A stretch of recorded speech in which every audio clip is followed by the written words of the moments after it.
Hello, I'm Richard Ridge for BroadwayWorld. Titanic the Musical by Maura Yeston and Peter Stone is returning to New York for a one-night-only concert on Monday evening, February 17th at Avery Fisher Hall, directed by Don Stephenson.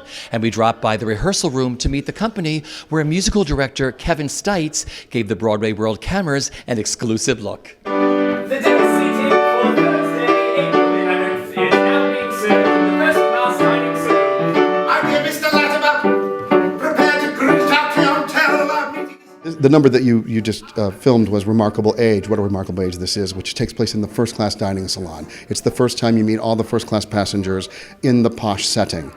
And so it's very grand, and it gives class, it gives place, it gives location. It's the first thing that really separates, as that was on the ship, the first class, way different than the second class to the third class, who most didn't survive. Bring it hot. If it's not, be fit to be tied. They're accustomed to the best of all that money buys. The world of free enterprise has given this privilege to the rich. When they're idle, they're entitled to the luxury which we provide. That's forever the source of our pride. But so that number takes place in the first-class dining salon. We've changed it a little bit, unlike on Broadway, and we've interpolated the 3 days of scenes that used to follow it. We've put that in the number, so it's one giant arc that you now pass through 3 days in one song, as opposed to one song and then 3 long scenes. So I think it's a little more streamlined and a little easier to see. Reveal people's internal feeling. Another has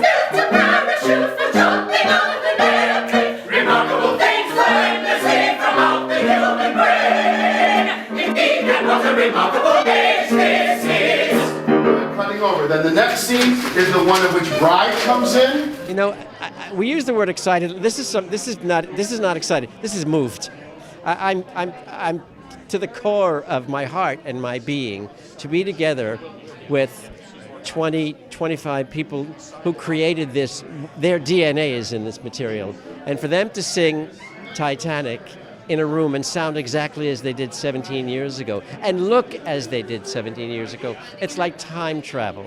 I said to them, it feels like one day we'll all be gone, but we'll be in heaven, and somebody will say, hey, let's do the show, and it's going to sound just like this. I think that this cast is the greatest cast ever assembled. I always thought so. I thought they were the greatest group of acting singers ever put together, and so to get to see them all and hear them all again is really a dream come true for me, and so I'm so happy. It's a surreal kind of experience to see them all and hear them all again, so I'm thrilled. It's thrilling, and it's overwhelming as well. 17 years have gone by, and here we all are back together again in the same room, this incredible company, this incredible music, this great show. We don't have much time to get it up and get it going, but we will. We love each other so much, and it's almost like no time has gone by. When Brian and Marty did the telegraph scene today, we were all sobbing, and it just brings back all of those wonderful memories. We went through so much with this show, previews and opening and bad reviews, and then cut to 5 Tony Awards.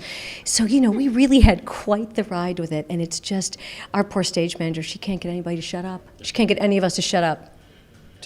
There is such a profound human quality to the relationships that existed 17 years ago.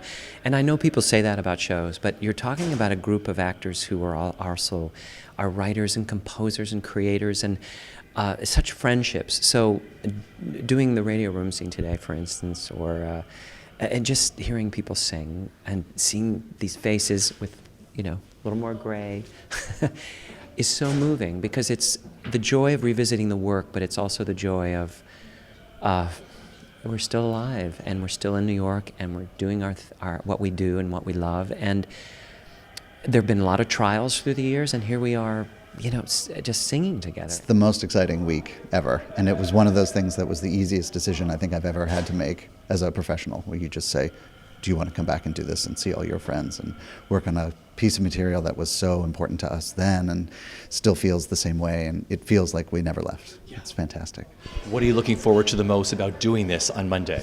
Well, I think what's going to be really beautiful is that we have 250 high school kids who are going to be added to the choral sound of this show. And just the thought of that for me theoretically is quite an astounding thing, in that it will represent the sound of 1,500 people that were on board the Titanic, and along with a bigger symphonic sound in that beautiful space.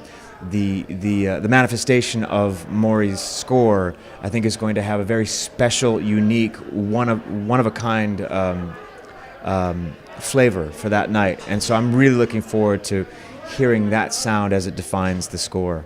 The sound is going to come from those students on top of the sound that we're making, which is no small change. I think audiences, this is a once-in-a-lifetime opportunity. It's rare that the show is done on this scale, and this is even bigger. So, yeah, this is a once-in-a-lifetime thing, I would say. Monopoly makes the industry far better than before. I tell you, the coronation of King George V was grand. And afterwards off to Monaco to